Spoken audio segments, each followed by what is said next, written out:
Magical door. Ramchand village was home to Aradhya, who lived with her parents. Aradhya was visually impaired and could not see. One hot afternoon, her father called out, Hey Aradhya's mother, bring me a glass of water. It is scorching outside. I am very thirsty.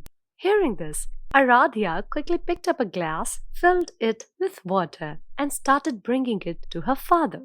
However, on the way, she tripped over some food lying on the ground and fell, spilling everything. Why you are bringing water? Haven't I told you not to move from your place?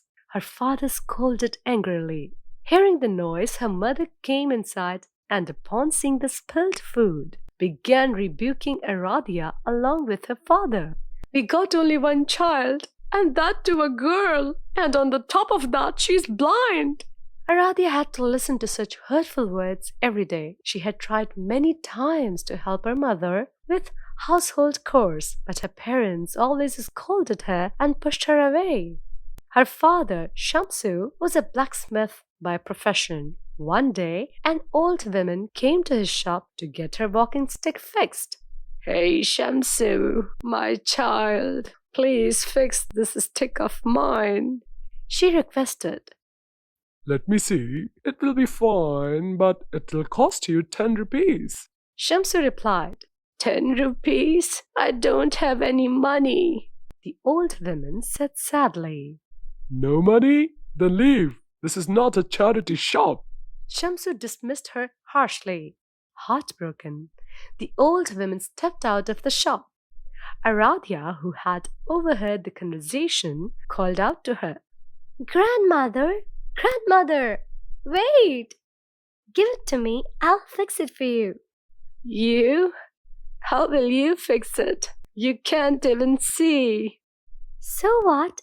If I can't see, I know how to do this work. I learned by listening to my father instruct his worker. So just trust me. The old woman hesitated but eventually handed her the stick. That night, while her father was away, Aradhya repaired the stick. The next morning, the old woman was overjoyed to find her walking stick fixed. She blessed Aradhya abundantly before leaving.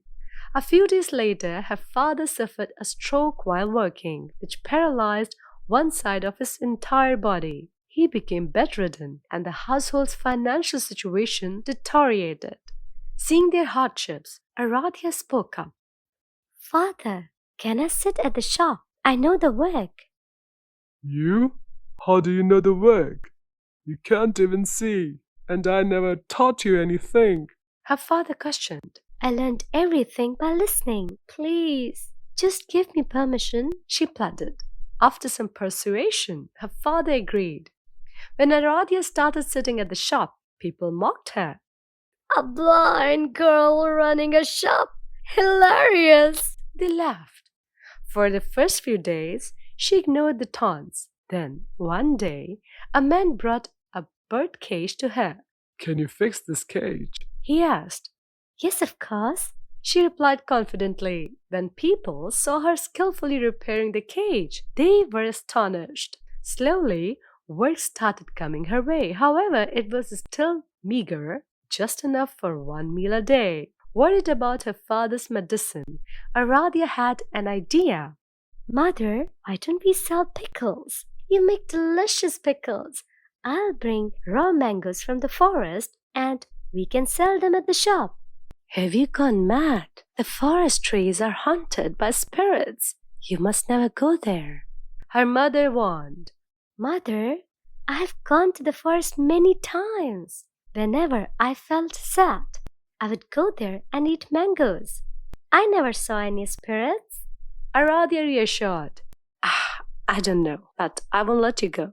I have always scolded and rejected you, but I don't want to lose you. You must never go to the forest. Her mother insisted. Despite her mother's concerns, Aradhya sneaked into the forest, plucked mangoes, and brought them home. Seeing her daughter safe and mangoes in her hand, her mother was relieved that the spirits were just a myth. Every day, Aradhya would bring mangoes and her mother would make pickles.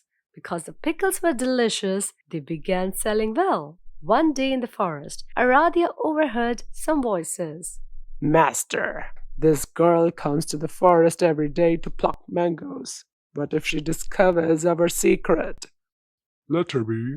She's already blind. What can she do? She can't see anything. Another voice replied. Then she heard a loud command. Open sesame. It sounded like two stones rubbing against each other and separating. Shortly after, another voice commanded. Close sesame. The stones seemed to seal together again. The thieves had overlooked one thing. Although Radhya was blind, she could hear and sense everything exceptionally well. For several days, she came to the same spot at the same time and heard the same commands. Aradhya figured out that there was a hidden cave that opened with those words. One night, she went to the forest alone and stood near the cave entrance.